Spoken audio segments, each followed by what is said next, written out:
Hello and welcome to the Horror Zone. The film up for review is the 1961 Hammer horror picture, The Curse of the Werewolf, directed by Terrance Fisher. In The Curse of the Werewolf, director Terrance Fisher masterfully weaves a tale of terror and tragedy against the eerie backdrop of 18th century Spain. This classic Hammer horror film, released in 1961, is a standout in the werewolf subgenre, delivering a captivating blend of suspense, gothic atmosphere, and a stellar performance by Oliver Reed.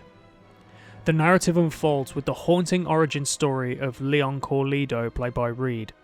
Born on Christmas Day under a sinister astrological alignment, Leon's life is marked by tragedy and the curse of lycanthropy. The script embraces the traditional werewolf mythology while adding unique elements that keep the story fresh and engaging. Oliver Reed's portrayal of Leon is nothing short of remarkable. His ability to convey the inner struggle of a man torn between his humanity and the primal instincts of the wolf is both captivating and poignant. Reed's physicality and emotional range bring depth to the character, making the audience empathise with his plight. Now, what I love most about The Curse of the Werewolf is the evolution of Leon Corlido. The opening shot of the film is absolutely amazing. We get a close-up of Leon's eyes as the werewolf, and he's crying. This already sets the tone of what is yet to come. This is going to be a tragic tale. Later on in the film, we see Leon as a baby as he's getting christened, and then we see him as a young boy who is played perfectly by Justin Walters. He was a perfect casting choice as he really does look like a young Oliver Reed. Then we see Reed as adult Leon, and finally, during the climax, we see Leon as the werewolf. The Curse of the Werewolf not only boasts a compelling lead by Oliver Reed, but also benefits from a strong supporting cast that contributes to the film's overall quality and impact. While Reed takes centre stage as Leon Corlido, the surrounding characters add depth and complexity to the narrative. Clifford Evans delivers a solid performance as Alfredo Corlido, the compassionate and understanding adoptive father of Leon. His portrayal adds emotional weight to the film, providing a stabilising presence in Leon's life. The chemistry between Evans and Reed helps establish the father-son dynamic, which is crucial to the story. Hyra Talfrey brings a great quality to her role as Teresa. Though her screen time is limited, Talfrey's performance is crucial to understanding the supernatural elements that shape Leon's destiny. Her portrayal contributes to the film's tragic and atmospheric tone. Catherine Feller plays Christina, who is the love interest in this movie, and Christina's unwavering support becomes a crucial factor in Leon's fight to retain his humanity despite the curse that plagues him. Her presence represents a glimmer of hope and normalcy in Leon's life, allowing the audience to witness the human side of the werewolf protagonist. Christina's relationship with Leon adds a romantic dimension to the storyline. Their connection becomes a vital element in Leon's struggle against this curse, providing moments of tenderness and love amidst the horror. Catherine Feller's performance captures the sincerity and warmth of Christina's character, making her a sympathetic figure who stands by Leon in the face of adversity.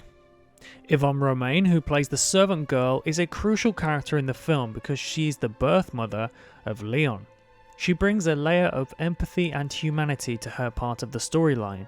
She is mute, and the only form of communication she has is through body language. Richard Wordsworth plays the beggar, who is seen after the opening credits. He's told to go to the Marquess, who is having a wedding feast. He kindly asks for some food, but is made a fool. The beggar then makes a remark toward the Marquess and his wife. He's then thrown into a cell and remains there and survives on food scraps. The beggar has no human contact with anyone other than the jailer and his mute daughter. Years passed and the servant girl is now the only contact the beggar has with anybody. She goes to the Marquess' room to clean up, but the Marquess, now decrepit, takes advantage of her and has her thrown into the cell with the beggar. The beggar, driven mad by his long confinement, rapes her and then dies. And in my opinion, the true villain of the film, I believe, is the Marquess, played by Anthony Dawson. He really is a horrible character. Even during the wedding feast, he treats the beggar like a fool and disrespect, when all the beggar asked for was some food. Not just the beggar, but his servants too.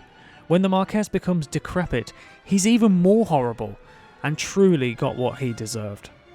Director Terrance Fisher, a maestro of gothic horror, excels in creating a visually striking and atmospheric film. The elaborate sets and period costumes transport the audience to a bygone era, enhancing the sense of dread and mystique. Fisher's use of shadow and light adds a layer of suspense, building tension throughout the film until it culminates in the thrilling and chilling transformation scenes.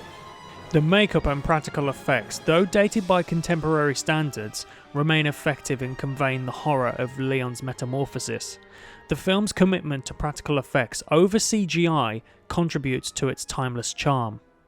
While The Curse of the Werewolf adheres to some conventions of the subgenre, it stands out as a unique and memorable entry. The film successfully marries gothic horror with the tragic narrative of a cursed protagonist, making it a must-watch for fans of classic horror cinema. In conclusion, The Curse of the Werewolf remains a howling triumph in the pantheon of werewolf films. Oliver Reed's stellar performance, Terrance Fisher's masterful direction, and the film's atmospheric elements coalesce to create a timeless and haunting cinematic experience that continues to resonate with horror aficionados.